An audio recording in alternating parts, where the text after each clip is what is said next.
नमस्कार, मैं हूं आपके साथ वैशाली गोगिया और आपका स्वागत करती हूं हमारे चैनल पर।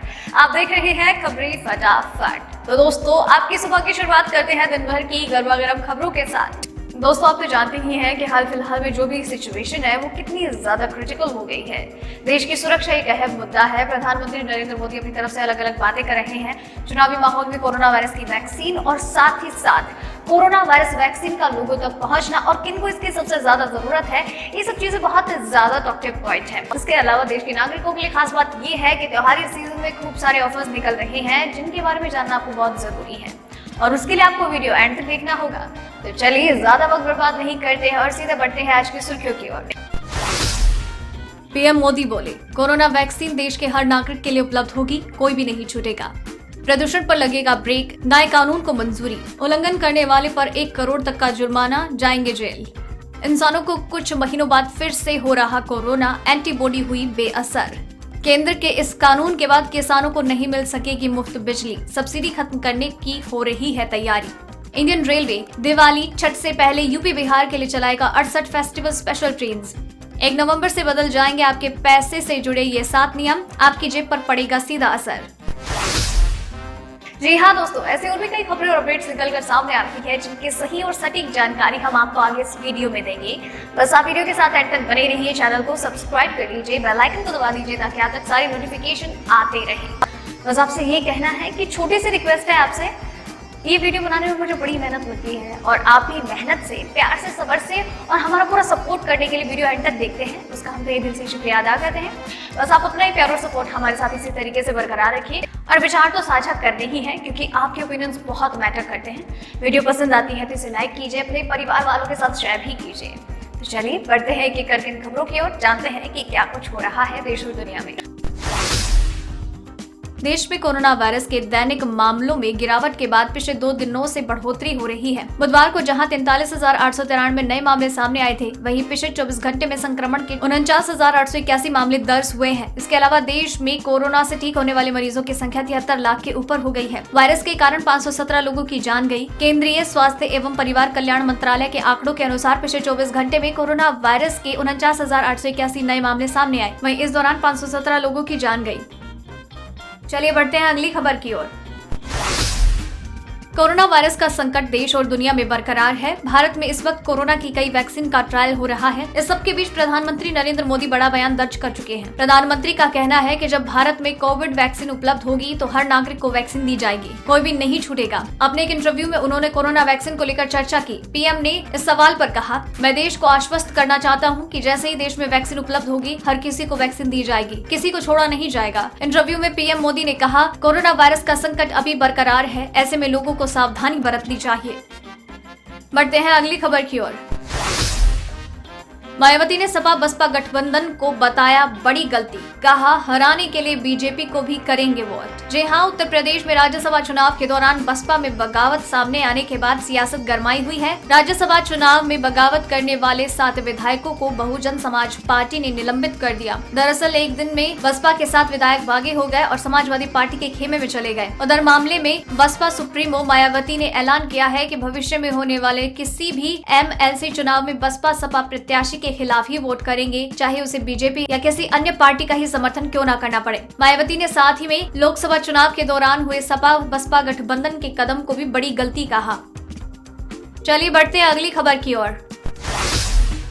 दिल्ली एनसीआर और इससे सटे हरियाणा, पंजाब, राजस्थान और यूपी में वायु प्रदूषण को रोकने, उपाय सुझाने और उसको मॉनिटर करने के लिए एक आयोग बनाने के लिए अध्यादेश को मंजूरी दी गई। राष्ट्रपति रामनाथ कोविंद ने बुधवार को एक अध्यादेश के माध्यम से वायु प्रदूषण के खतरे से निपटने के लिए इस आयोग को मंजूरी दी है। इस आयोग में एक चेयरपर्सन के साथ साथ केंद्र सरकार, एनसीआर के राज्यों के प्रतिनिधि, केंद्रीय मंत्री, केंद्रीय प्रदूषण नियंत्रण बोर्ड और इसरो के भी प्रतिनिधि शामिल होंगे। आयोग के किसी भी अधिकारी को उसके कार्य में बाधा पहुंचाने और आयोग के नियमों का उल्लंघन करने वालों के खिलाफ आपराधिक प्रक्रिया की संहिता लागू होगी। जुर्माने के साथ 1 या 5 साल तक के कारावास की सजा हो सकती है। यही नहीं, जुर्माने की राशि 1 करोड़ रुपए या उससे ज्यादा की भी हो सकती है। चलिए बढ़ते हैं अगली खबर की ओर। भारत चीन विवाद को लेकर अब अमेरिका भारत का पूरी तरह से साथ देने को तैयार है। हाल ही में अमेरिका के विदेश मंत्री माइक पोम्पियो ने रक्षा मंत्री राजनाथ सिंह से विदेश मंत्री एस जयशंकर से मुलाकात की। आपको बता दें कि जब से अमेरिका ने कहा है कि हम चीन के खिलाफ भारत का साथ देने को तैयार है, तब से चीन भड़का हुआ है। आपको बता दें कि चीनी दूतावास की ओर से जारी बयान में कहा गया है कि भारत और चीन के बीच सीमा विवाद द्विपक्षीय है। कूटनीतिक स्तर पर और दोनों सेनाओं के अधिकारियों के द्वारा इसका हल निकाला जा रहा है। भारत और चीन इस विवाद को सुलझाने में सक्षम है। इस विवाद में किसी तीसरे के दखल की जरूरत नहीं। अमेरिकी विदेश मंत्री माइक पोम्पियो ने भारत के NSA अजीत डोभाल से मुलाकात की थी। जब से अमेरिका ने भारत का साथ देने की बात कही है, तभी से चीन बौखलाया हुआ है। चलिए बढ़ते हैं अगली खबर की ओर। एक नई रिसर्च में सामने आया है कि एक इंसान जो कोरोना वायरस को मात दे चुका है, कुछ ही महीनों के बाद इसका फिर से शिकार हो सकता है। इंपीरियल कॉलेज लंदन से एक अध्ययन में पाया गया है कि शरीर में संक्रमित हो चुके व्यक्ति को संक्रमण से बचाने वाले एंटीबॉडी तेजी से घट रहे हैं। इस पर रिसर्च अभी चल रही है कि लोग आखिर एक बार ठीक हो जाने के बाद फिर से कोरोना संक्रमित कैसे हो रहे हैं। अब एक रिसर्च में दावा किया गया है कि फिर से संक्रमित होना संभव है। ब्रिटिश रिसर्चर्स ने दावा किया है कि कोरोना वायरस से संक्रमित हो चुके व्यक्ति को संक्रमण से बचाने वाले एंटीबॉडीज तेजी से घट रहे हैं, जिसके कारण कोविड-19 संक्रमण से लंबे समय तक रोग प्रतिरोधक क्षमता बनी रहने की उम्मीदें खत्म हो रही हैं। दोस्तों, खबरों का सिलसिला खत्म नहीं हुआ है। खबरें आगे और भी आती रहेंगी और अभी तो बहुत सारी इंपॉर्टेंट खबरें बाकी है जो कि आपको जानना जरूरी है। तो चलिए आगे बढ़ते हैं, जानते हैं कि मौसम का हालचाल क्या है और साथ ही साथ पेट्रोल डीजल का क्या भाव चल रहा है। यूरोप और अमेरिका में कोविड-19 के केस में हो रही बढ़ोतरी के असर में भारतीय बाजार में गोल्ड और सिल्वर फ्यूचर दोनों के दाम में गिरावट दर्ज की गई है। MCX में गोल्ड के दाम 0.16% यानी कि 83 रुपए घटकर 50,412 रुपए प्रति 10 ग्राम पर ला दिए गए हैं। वहीं सिल्वर फ्यूचर के दाम 0.11% यानी कि 67 रुपए तक घट गए हैं और हो गए हैं 60,71,000 रुपए प्रति किलो। गुरुवार को अहमदाबाद के सराफा बाजार में गोल्ड हाजिर की कीमत रही 50,656 रुपए प्रति 10 ग्राम। वहीं गोल्ड फ्यूचर 50,464 रुपए प्रति 10 ग्राम पर बिका। दिल्ली मार्केट में बुधवार को गोल्ड के दाम 188 रुपए गिरकर 51,220 रुपए पर पहुंच गए। वहीं चांदी के दाम 342 रुपए कम होकर 62,712 रुपए प्रति किलो पर पहुंच गए हैं। भारतीय तेल कंपनियों ने आज कोई भी बदलाव नहीं किया, यानी कि लगातार 27वें दिन भी ईंधन के भाव जस के तस बने हुए हैं। यानी कि आज दिल्ली में पेट्रोल 81.06 और डीजल 70.46 रुपए प्रति लीटर, मुंबई में पेट्रोल के दाम 87.74 और डीजल 76.86 रुपए, कोलकाता में पेट्रोल 82.59 और डीजल 73.99, चेन्नई में पेट्रोल 84.14 और डीजल 75.95 रुपए प्रति लीटर है। चलिए बढ़ते हैं अगली खबर की ओर। किसानों की कृषि लागत कम करने के लिए उत्तर प्रदेश, राजस्थान, पंजाब, हरियाणा समेत कई राज्य अपने किसानों को लगभग मुफ्त बिजली उपलब्ध कराते हैं। लेकिन विशेषज्ञों का कहना है कि असीमित मुफ्त बिजली देने से इसका दुरुपयोग बढ़ता है और इसके कारण बिजली कंपनियों को घाटा हो रहा है। अगर इसे रोका नहीं जाता है तो आने वाले समय में गंभीर बिजली संकट पैदा हो सकता है। नई प्रस्तावित बिजली नीति में इसके दुरुपयोग रोकने के लिए किसानों को डायरेक्ट बेनिफिट ट्रांसफर के जरिए बिजली सब्सिडी देने का सुझाव दिया गया। लेकिन किसानों को आशंका है कि इस तरह धीरे धीरे उनकी सब्सिडी खत्म की जा सकती है, इससे उनका कृषि घाटा बढ़ सकता है। यही कारण है कि किसान संगठन केंद्र सरकार से विद्युत अधिनियम संशोधन विधेयक 2020 को वापस लेने की मांग कर रहे हैं। चलिए बढ़ते हैं अगली खबर की ओर।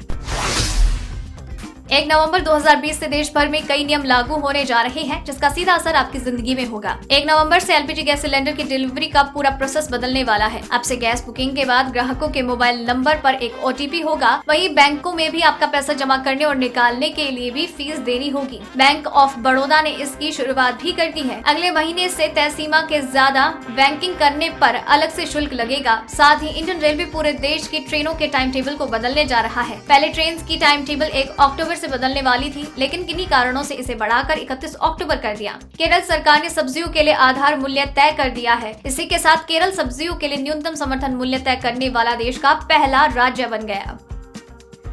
चलिए बढ़ते हैं अगली खबर की ओर।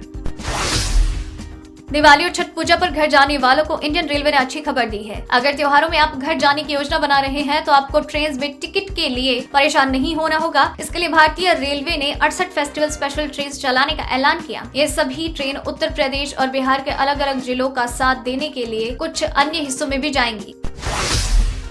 तो दोस्तों, आज की वीडियो में बस इतना ही। खबरों का ये सिलसिला यही खत्म करते हैं। लेकिन खबरें आप तक लगातार पहुंचती रहेगी। लेकिन उसके लिए आपको करना ये है कि अभी चैनल को सब्सक्राइब करना है, बेल आइकन को दबाना है ताकि आप तक नोटिफिकेशन आते रहे। तो चलिए दोस्तों, अब आपसे अलविदा लेते हैं, लेकिन साथ ही साथ एक बात और ये कहना चाहेंगे कि वीडियो एंड तक देखा है तो अपने विचार हमसे साझा कीजिए एंड मेक श्योर कि आप अपना नाम मेंशन करें। धन्यवाद।